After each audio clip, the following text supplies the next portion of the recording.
Okay, my friend. I told you I was getting here. Didn't I say? Action. Scream.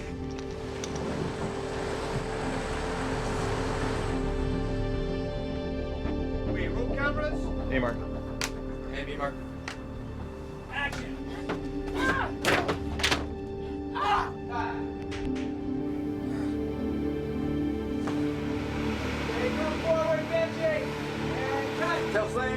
It's great, too. Great camera move. Well done, boys. Great camera, great shot, everyone. I've been on the movie now 14 months. I have seen it from a simple outline to becoming a full-fledged script, and have been able to basically raise it like a puppy to an adult. Ready, and action. In the parking structure, that set alone made me nervous to even walk on. Cut there. Cut. Originally, we started building it at the studio, and the stage wasn't big enough, so we moved to a shipping manufacturing facility where they actually used to build ships. We took over this massive hangar.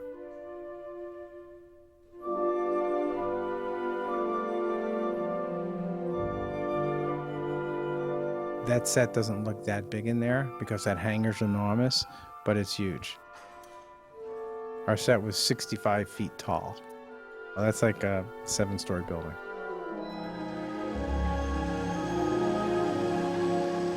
So it's a very complex automated parking structure with hydraulic paddles, all computerized. The special effects, we work with construction. They built the outside of it and we built the moving parts. The paddles can hold 7,500 pounds each. Either paddle can move at the same time, 180 degrees. 10 years from now, I think I'll remember building this car park structure and filming on this whole thing was quite a big deal.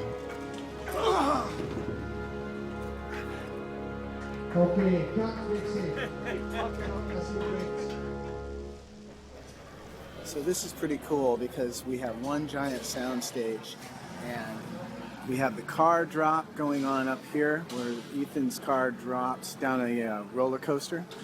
And we have second unit doing inserts. And then over here is the car park. So it's all of this is going on in one giant set, which is really kind of cool, kind of old-fashioned movie-making wonderfulness. All right, quiet, ready, roll on about.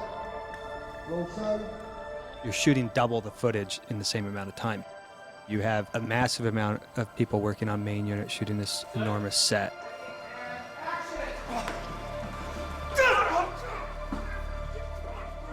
And right next door you have a bit smaller group shooting stunts and complicated rigs that take time that you don't want your main unit to shoot. We had another unit shooting inserts that Brad and Paul Hirsch have come up with for the film. When you're putting a scene together, occasionally and inevitably there are moments that are missed. In discussions with the director, you may decide that we need another angle of this, that, or the other thing. Take it from there, drag it over here, check it over here, let's see what that looks like. For inserts, in order to do it right, you have to match what was shot before. Check it out. Cut. How do you deal with an actor who is very, very afraid of heights?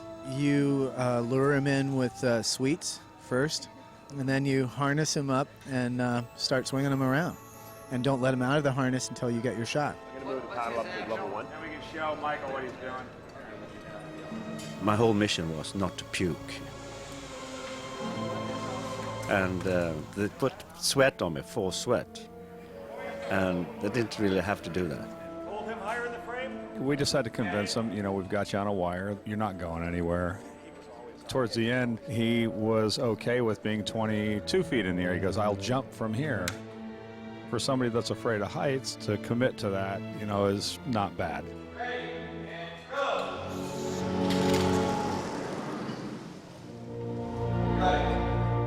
I'm not so keen on heights. The thing is, you hide behind your character, so it works in that way. There's the river now. You actually want to do it all the way from the top, Michael. Is that true?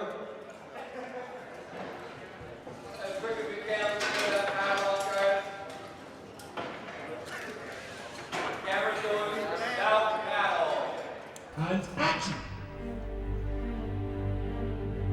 Before the film is shot, almost all of the previs was done in Los Angeles. Previs means pre-visualization. It's a step quite beyond storyboarding. 3, 2, 1, go! And essentially what you're doing is you're using computer graphics to build your film.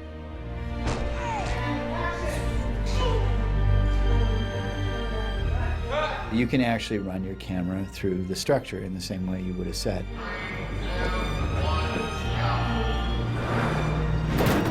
You're going to move your characters around as if you're moving them in space. And jump.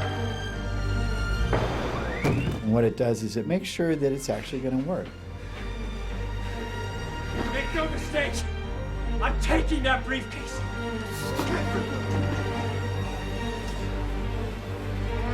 Action! Okay, keep rolling. And action!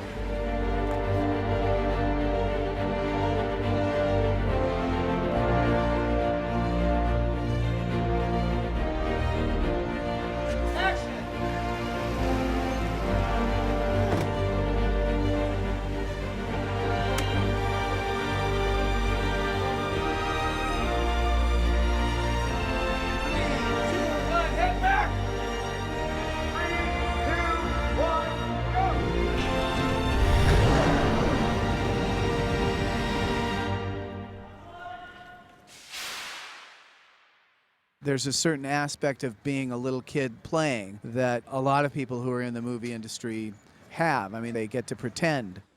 I can go to that imaginary place really easily, maybe a little too easily.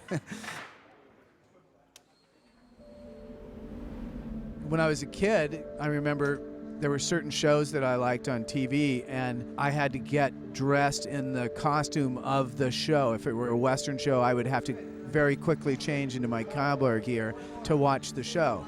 And so the amount of time between one show ending and the other show beginning, I had to get into the gear. But that shows the fantasy must be, 100% now. Action! I was already preset to that from early on. As are many of the people who are on these sets. They all like building pretend worlds. All right, give it! They like creating something imaginary and making it seem real. Good,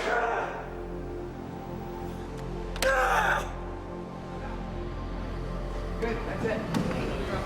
Okay.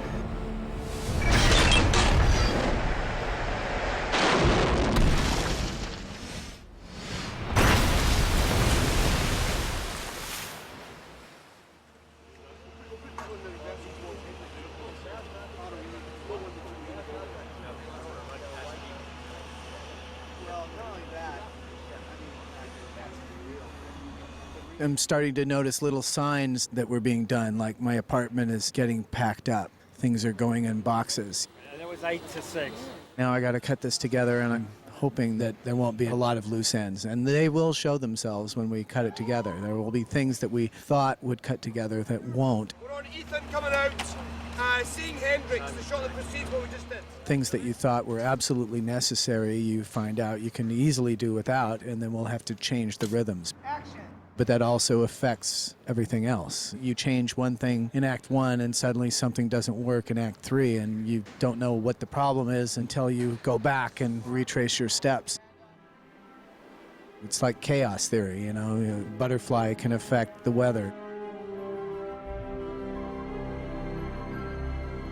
In the last year, I've been home less than 4 months. Just going from freezing cold in Prague and to the sweltering heat in Dubai.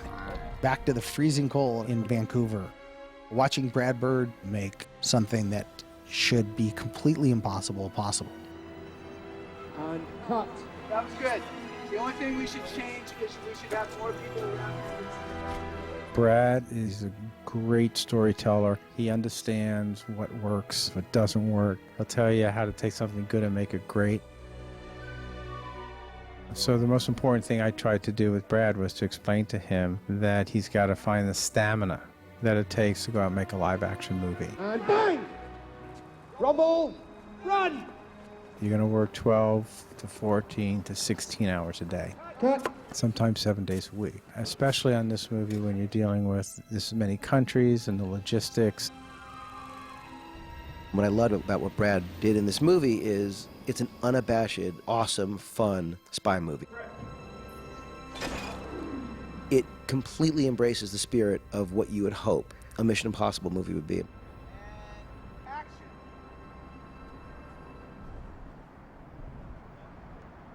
This was the most ambitious Mission Impossible I've ever done.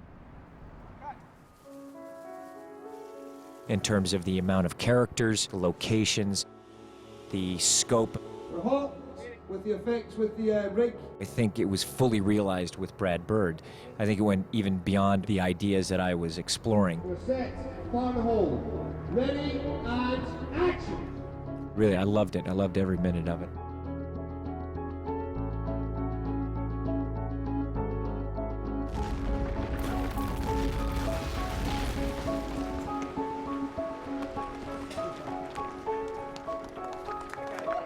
Everyone